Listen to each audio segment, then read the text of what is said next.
back. My name is Sensei Pong, and this is a little bit of a gameplay of Sci-Hi, a little choose-your-own-adventure game. Episode 10, or 11. 11, whatever. So now, your old friends Jake and Carla, who are usually pretty party-goers and crazy and likes to do fun things and get themselves into some serious trouble. But Jake has been acting a little weird, and he just broke up with Carla, so now we have to ask Carla a few questions to figure out what was going on with Jake. So let's start with the first one. Do you think Jake was telling the truth about why he was breaking up with you? Carla shakes her head. Never lied to me before. Don't know why he'd start now. All I can read him. And I can read him pretty good, she says. She adds, at least I thought I could. But Jake's not really good at hiding stuff, you know? You do know. Jake's never been one to have a good poker face. Not even when he's literally playing poker, which he taught you all in 5th grade. What do you ask Carla next? Oh, okay, well, we can actually ask all these questions. What do you think Jake meant when he said long-term plans? Carla shakes her head. No clue. College and stuff, I guess. I didn't think Jake cared about college, you say, surprised. Me either, Carla agrees. Never talked about it before. What do you ask Carla next? Was Jake acting strangely in any other way? What? That's not strange enough, Carla snipes. That was it, mostly. He was all serious and kept going on about how we weren't going the same places. Yeah, you have to agree. Jake being serious is pretty odd all by itself. Every memory you have of Jake is of him laughing. He doesn't do it in a mean way. He can just find humor in almost any situation. He'll laugh at his own mistakes, at teachers' self-importance, at Mackenzie's snubs, at every joke on SNL, even the ones you were all too young to get when you stayed up to watch at the sleepover at Jake's house in 6th grade. So why is Jake being so serious now? What do you ask Carla next? What happened the day before he broke up with you? Carla hesitates for a second. You really want to know? She angles a measuring glance at you with a little half grin on her face, and then decides, okay, we snuck onto the fancy beach clubs pretending to be tourists. The grin widens and takes on a defiant cast. It was wicked fun. Got 2 Mai Tais charged to some random person's account and then laid on the sand. Could have gotten away with it too if it weren't for those meddling kids, though. Except for the bartenders recognize us. They actually chased us out, she laughs. What do you ask Carla next? Thanks. I better get to work now. Carla steps back. Okay, she pauses for a moment. Then she says more quietly, thanks. I gotta know. Slowly, almost tentatively. If she could ever be tentative about anything, Carla reaches out and puts a hand on your shoulder. Then, a second after it lands, the gesture lands into a playful, casual shove.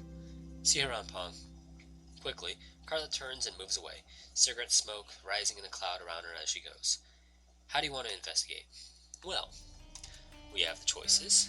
I have English class with Jake. I'll wait till tomorrow and talk to him then. Or Jake's on the soccer team. It wouldn't be too hard to find some other members on the team and ask them questions. Or I'll even need to be in the same place as Jake to find out what he's up to. I can use my magic. Or I'll see what Jake's been talking about online. Let's use our magic. It feels like magic.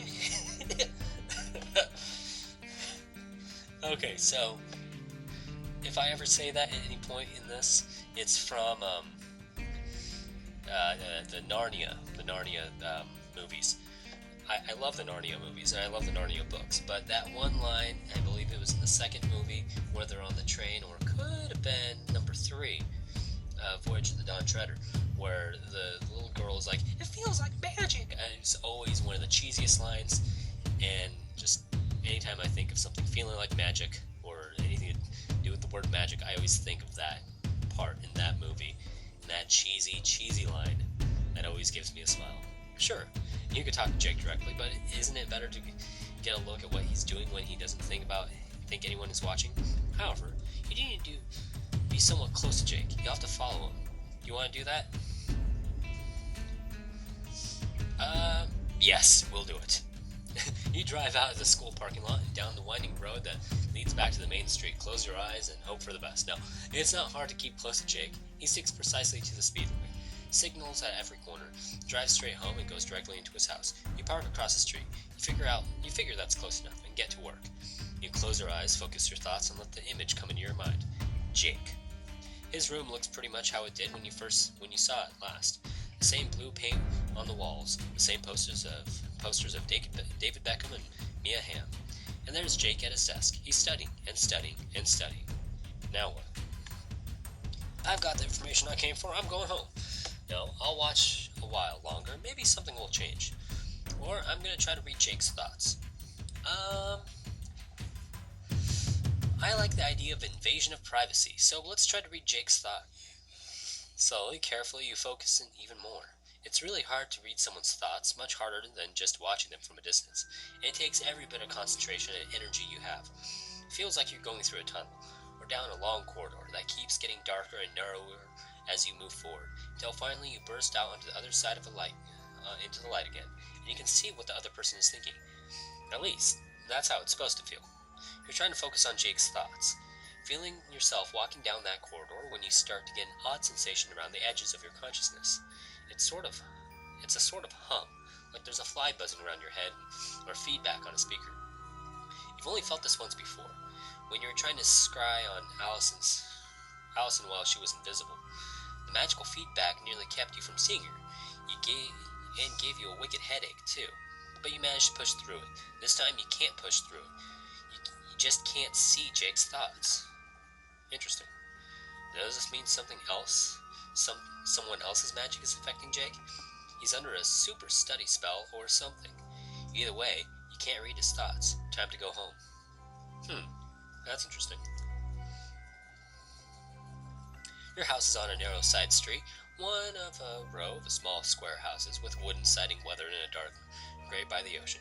It's a pretty small house, a lot smaller than Allison's, but then both her moms are lawyers. Your mom works in the payroll department at Kingsport Memorial Hospital, and Dad's a paralegal. Still, they managed to buy a house when you were a kid, and you've lived there ever since. You pushed the peeling side door open. Your parents are always talking about how they should get the doors and shutters repainted, but there's never been enough money to get it done. You go into the kitchen. Mom's there, bent over to the little desk in the corner, the surface in front of her strewn with bills, and she's looking at her calculator with anxiously narrowed eyes. When she hears the door open, Mom's head lifts, and her face instantly clears into a smile. "Hi, honey. It's good to see you. Did you have a good day?" Either I say, "Yeah, pretty good." I shrug. I don't think she's usually interested in anything that happens. She's just making conversation. Or, "Yeah, I'm fine. Are you okay?" Asking about her is a good way to avoid having to talk to her about myself. Or, "Hi, Mom." I go to give her a hug. "Yeah, it was okay. Kinda long, though. I'm glad I'm home." Or, "I don't say anything. I never do. I just walk on by. Walk on by. Walk on by." We'll have to see what I do on the next episode here. Like and subscribe.